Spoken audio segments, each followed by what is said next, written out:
What's up, everyone? I'm Shanelle and welcome to my channel. God damn it, welcome. Today I am going to be doing something a little different.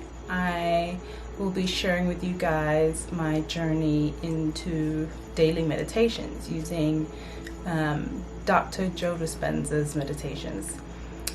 So this subject is a little uncomfortable for me because it's gonna make me very vulnerable and share a lot of the things I've been going through and dealing with. But I thought that if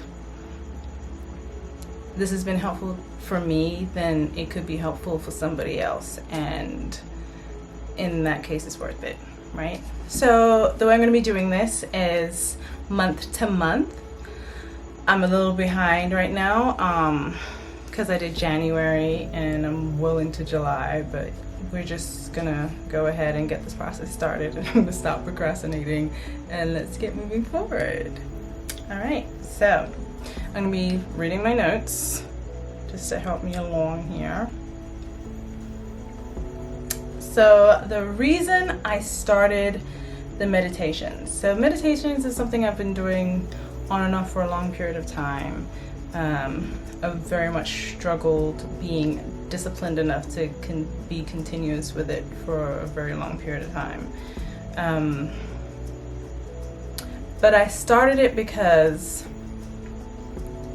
I had been dealing with, for one, there's many reasons, but for one, a lot of traumas.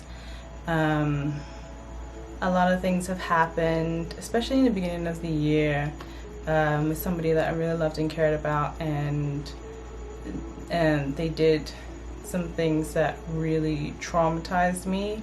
And whereas before, when I was younger, I used to be a lot more resilient, these days I found that I haven't been able to bounce back the way I used to, and it put me into a really dark place. Another thing is feeling like a failure. You know, I'm 36, and then in our minds we think that our life should be at certain places. I should be married, this should be happening, and that should be successful. And because things haven't been going the way I had planned, it had made me feel very much like a failure, and just struggling with that feeling and just wanting to change my life, you know? Like, you ever feel like you're constantly fighting for something to happen and you keep hitting a glass ceiling? And that's just the place where I was at. And I really just was like, I need a definitive change in my life, and that needed to go within so I can change the world without. And so with all these things happening, I found myself just really dealing with a deep depression and an anxiety that at some points had me not want to leave the house, my home, my apartment. And yeah, it's just not a way to live life. I just wasn't living. So like earlier on in the year, I separated myself from probably 90% of the people in my life, in a sense of having to recalibrate and work on some things, because sometimes we can get stuck in being a victim role or people seeing you in a certain way, and I want to break the cycle of that. So that was probably one of the first stages I took in becoming a whole new me. So let's talk a bit about Dr. Joe Dispenza. If you don't know anything about his work, I guess he became most popular from that movie, What the Bleep Do We Know, which is a great film. And from that, his work has changed into meditations which have helped people heal their bodies from cancer, from spinal issues, from deep allergies, all types of things. Like, you can go on his page, I'll link it down below, and you'll see there's over 400 testimonials. And those are things that I watch when I'm like need some extra encouragement, because not everybody understands this process of doing things. And so it's really great to get advice from people who have done it before, or might know what you're experiencing, or hear something a different way, so it can help you or especially it would help me in my meditation process. So he has these a few books: You Are The Placebo, Breaking the Habit of Being Yourself, and Becoming Supernatural. And in these books he explains his process, the science behind it, which is why a lot of people love him. Like, a lot of doctors want to go to his retreats, because it's broken down in science, and it's not airy-fairy, so it doesn't push people away from understanding how everything works. He really breaks it down in a way that's super simple to understand. And so I'll also link the books down below too, so you guys can check them out for yourself. So in listening to his books and listening to the testimonials, it's something I've really resonated with, and it's like it put all the pieces together for me. Like, this was the missing link of how to effectively change the person that I had been, especially breaking the habit of being yourself. The person who I have continued to be for so long, who I tried to change in an outside way, was not working. So it's been amazing to be able to change that, or work on changing that from the inside out, and just see the amazing things that can happen when you start working from within. So I had done this process, I started doing it at the beginning of January 2020, and I meditated for about 6 months, and my experience was slightly different. I don't feel like I dedicated myself to it as much as I am now. Most of my meditations were in my bed. I did them often, but I don't think I'd fully decided. And then also the reason I stopped doing it, even though I started seeing some changes and some interesting things started to happen, mystical things, I felt like I kept coming up against my mind. When you're meditating and then thoughts keep popping up and popping up. And also another thing was I would fall asleep a lot, and I just couldn't figure out how to get past that barrier, and so I just kind of gave up on it and stopped trying. But this time, I made that firm decision that no matter what was going on, I was gonna do this process. I can't go back, right? So with the thoughts, because I know this is something that people often deal with, struggling with their thoughts during meditation.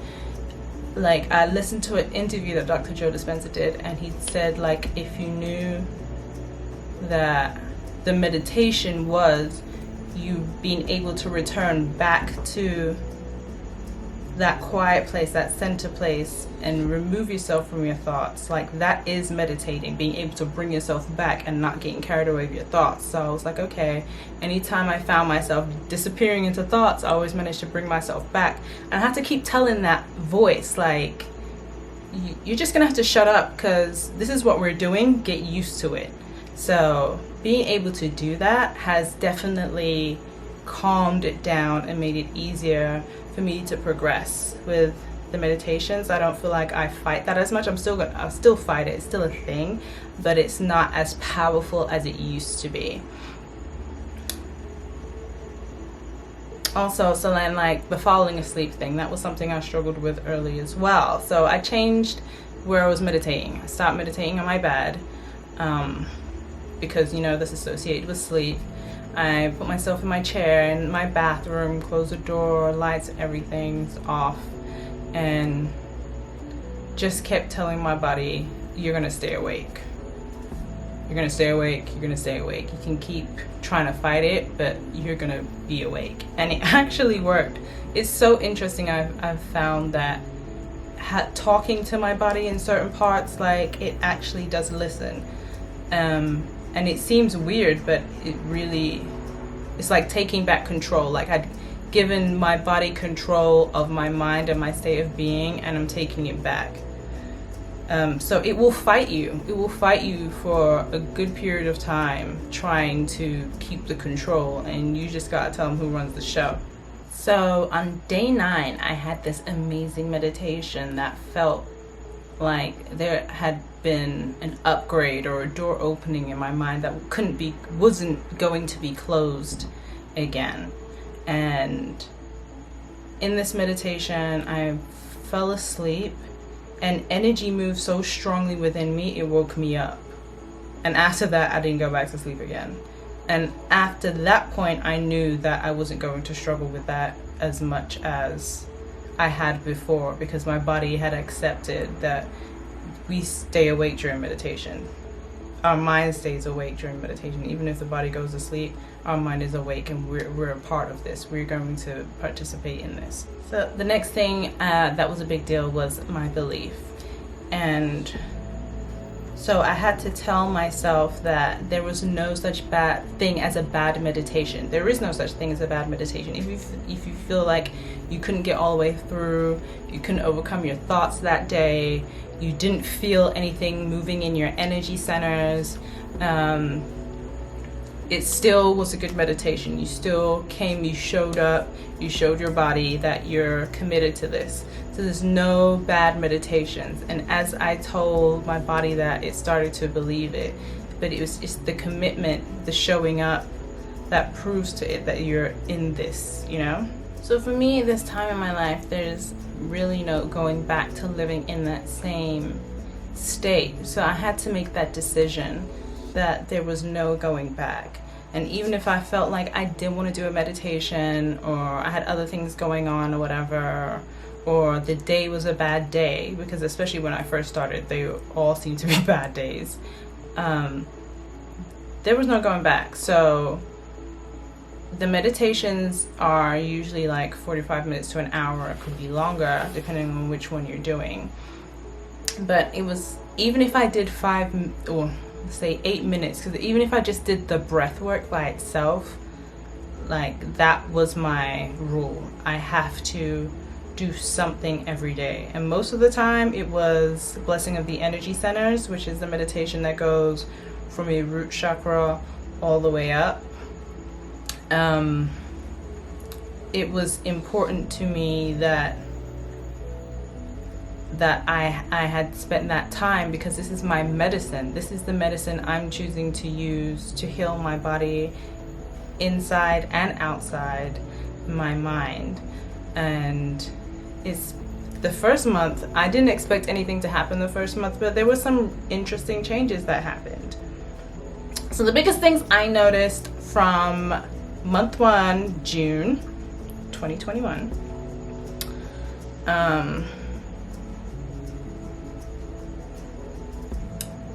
so I noticed that when bad things would happen, certain situations would happen, I didn't go into a tailspin. I didn't freak out, and I wasn't worried about certain outcomes. Like, there was a situation where I was supposed to do some work for somebody, and we had a conversation. She wasn't pleased with that conversation, and then she took me off the job.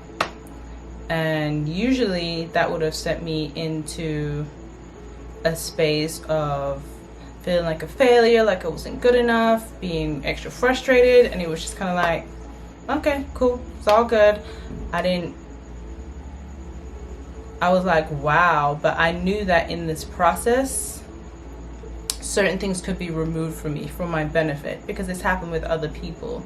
That other people have lost their jobs, but then they've gotten a better one.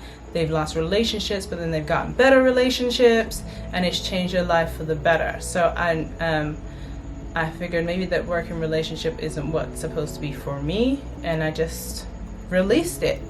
And I usually would freak out.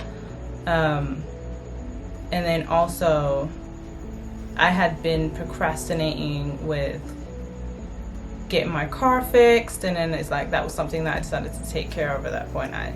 I stopped being so overwhelmed by the situation, was able to handle that too. and got help handling it too. I was put in the best situation there was for that, because I was really concerned I was going to be taken advantage of, and I was really taken care of. I became really aware of my addiction to living in fight or flight. Like, I found myself making up scenarios about things to, just in case like it happened, I was mentally protected.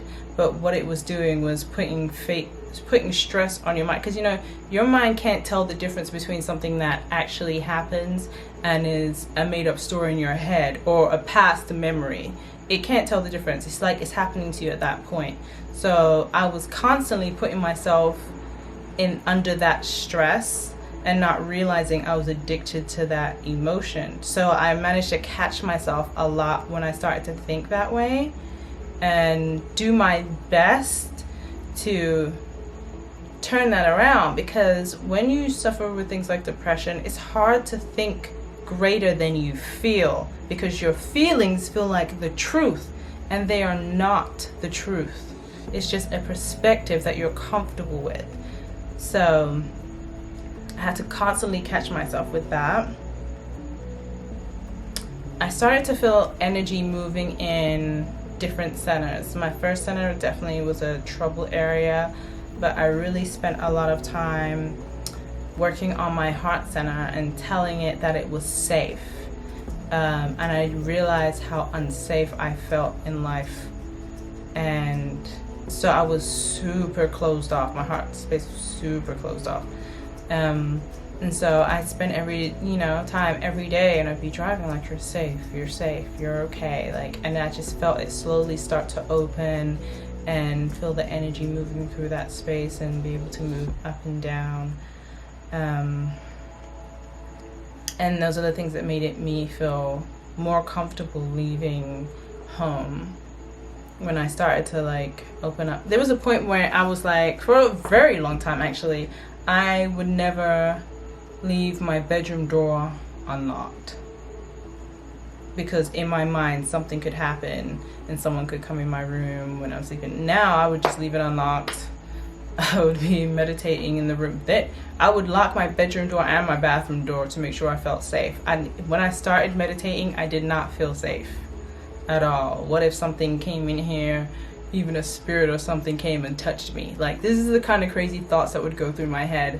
And now I just feel comfortable enough to just be and not be concerned about every doorway and window, and find some scenario to put me in fight or flight. So there was this day I had that I woke up in such gratitude and joy. I was like, wow, this is what people feel in their everyday life, this level of happiness and fun and joy, like for no reason. It was just a beautiful day, and I felt so amazing, and I was like, I so wanted to hold on to that feeling of happiness and gratitude. And it didn't last past that day, but I've had days where I've had that feeling come up and be like, okay, I start to recognize it. Because one of the things Joe talks about doing is having your, like, you don't want to treat meditation like it's going to church on Sunday, where you do your meditation, you get up and you go back to your old thoughts and your old feelings. No, this is the process where you're supposed to change all those things. And so when you're not in meditation, start thinking thoughts of gratitude and healing and opening up your heart and appreciation. I can't remember how to say the word. Anyway, so just experiencing what it was really like to have that level of joy come out of me and just feel so open and fully blossomed was amazing. So I always try to go back to that memory, and even when I'm having a bad day, because they still happen. I needed to know that, there will be a day where it's just not great, and then the next day is really amazing. So you can't hold on to those feelings. And then the most important thing I think I figured out in that month is understanding or connecting more to my God power, and I start to see like what people might call the spirit beings and stuff around you, angels and whatnot, but I think of it more like a team. It's like, that's my crew. Like, they worked on the other side to help me in a way of like, that's my agent, my manager, my hairstylist, my PR girl, you know what I mean? It's the team that works together for this goal, and it feels good to have support in that way. And I really aligned with that mindset of thinking. That's my crew, you know? I don't think I resonate with angels and things like that. It just feels weird to me. That's just me though. But yeah, this is the process that it's been so far. But yeah, if you guys have any questions about the way I meditate and things that I've experienced so far in the process, yeah, let's dialogue about it. But I will definitely connect below. Those Joe Dispenza books, and the Audible version, so you guys can check them out. It will really open up your mind, and I hope I've done a really good job of explaining briefly or lightly what the whole process is like. But this is something that I plan to do for the rest of my life. Like, I don't see why I would ever give up this level of medicine, of healing myself, and go backwards to an old person who I never want to be again. Like, this is the exploration for a new me, and to actually achieve some things that I've dreamed about my whole life. So I'm glad that if you're on the journey with me, I'm glad that you're on a journey with me. Please feel free to ask me anything, and let's go forward from here and have healthier lives, right? Thank you. Good night.